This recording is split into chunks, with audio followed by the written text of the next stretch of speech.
வணக்கம்.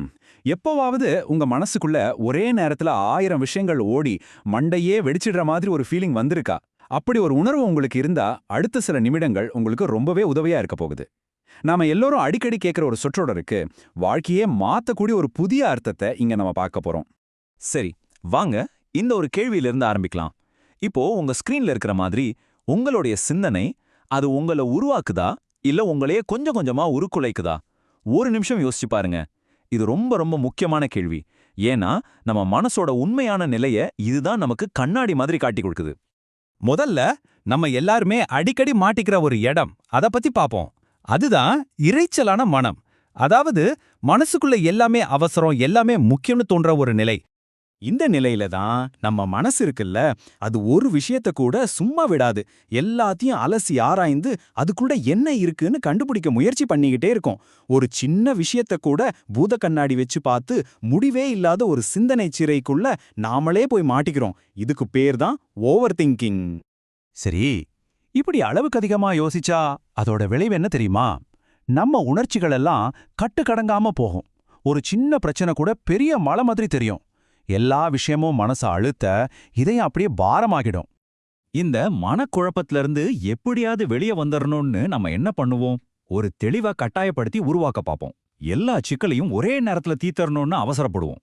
ஆனா உண்மை என்னன்னா, இது மனசோட இரைச்சலை இன்னும் அதிகமாக்குமே தவிர ஒருபோதும் குறைக்காது. அப்போ இந்த இரைச்சல் மனசுக்கு என்னதான் தீர்வு? இருக்கு. ரொம்ப ரொம்ப சிம்பிளான ஆனா பவர்ஃபுல்லான ஒரு தீர்வு இருக்கு. அதுதான் ஓய்வு. ஆமா, ஓய்வு தான் எல்லாத்தையும் சரி செய்யும்.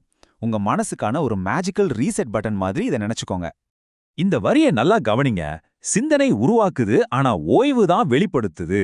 இதுக்கு அர்த்தம் என்னன்னா, தெளிவுங்கிறது நாம கஷ்டப்பட்டு சண்டை போட்டு உருவாக்குற விஷயம் கிடையாது. அது ஏற்கனவே நமக்குள்ளதான் இருக்கு. நாம ஓய்வெடுக்கும் போது அந்த குழப்பம் எல்லாம் விலகி அது தானா மேலெழுந்து வரும், அவ்வளவுதான். ஓய்வு நிஜமாவே ஒரு மேஜிக் மாதிரி எப்படி வேலை செய்யுதுன்னு பார்க்கலாமா? வாங்க, ஓய்வுக்கு முன்னாடி உங்க மனசு எப்படி இருக்கு, ஓய்வுக்கு அப்புறம் எப்படி மாறுதுன்னு நேரடியா ஒப்பிட்டு பார்ப்போம்.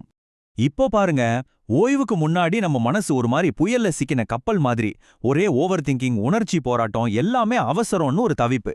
ஆனா ஒரு நல்ல ஓய்வுக்கு அப்புறம் அதே மனசுதான். ஆனா இப்போ அது ஒரு தெளிந்த நீரோடை மாதிரி ரொம்ப அமைதியா, தெளிவா, எளிமையா இருக்கு. யோசனைகள் எல்லாம் ரொம்ப இயல்பா வருது. நாம எதையும் போட்டு கட்டாயப்படுத்த வேண்டிய அவசியமே இல்ல. இங்கதான் ஒரு சூப்பரான விஷயம் இருக்கு. ஒரே மனம்தான், ஆனா நிலை மட்டும்தான் வேறு. அதாவது நீங்க உங்களையே மாத்திக்கணும்னு அவசியமே இல்ல. உங்க மனசோட நிலைய மாத்தினாலே போதும். இது எவ்ளோ பெரிய ரிலீஃப் பாருங்க. சரி, இப்போ இந்த பகுதியோட முக்கியமான கட்டத்துக்கு வந்திருக்கும். Rest in peace. இந்த வார்த்தையை கேட்ட உடனே நம்ம மனசுல ஒரு பிம்பம் வரும் இல்லையா? அதத்தான் இப்போ நாம மொத்தமா மாத்த போறோம். இந்த சொற்றொடருக்கு ஒரு புதிய சக்தி வாய்ந்த அர்த்தத்தை கொடுத்து ஒரு முடிவிலிருந்து ஒரு தொடக்கமா இதை நம்ம பார்க்க போறோம். வழக்கமா ரெஸ்ட் இன் பீஸ் அப்படின்னா நம்ம என்ன நினைப்போம்? வாழ்க்கை முடிஞ்சதுக்கு அப்புறம் கிடைக்கிற ஒரு நிரந்தர ஓய்வு இல்லையா? எல்லா செயல்களும் எல்லா சிந்தனைகளும் அடங்கி போன ஒரு இறுதி நிலை. இதுதான் நமக்கு தெரிஞ்ச அர்த்தம். ஆனா நாம இதுக்கு கொடுக்க போற புதிய அர்த்தத்தை பாருங்க. இது மரணத்துக்கு பிறகான நிலை இல்ல, நம்ம வாழும்போதே அடையக்கூடிய ஒரு மனநிலை.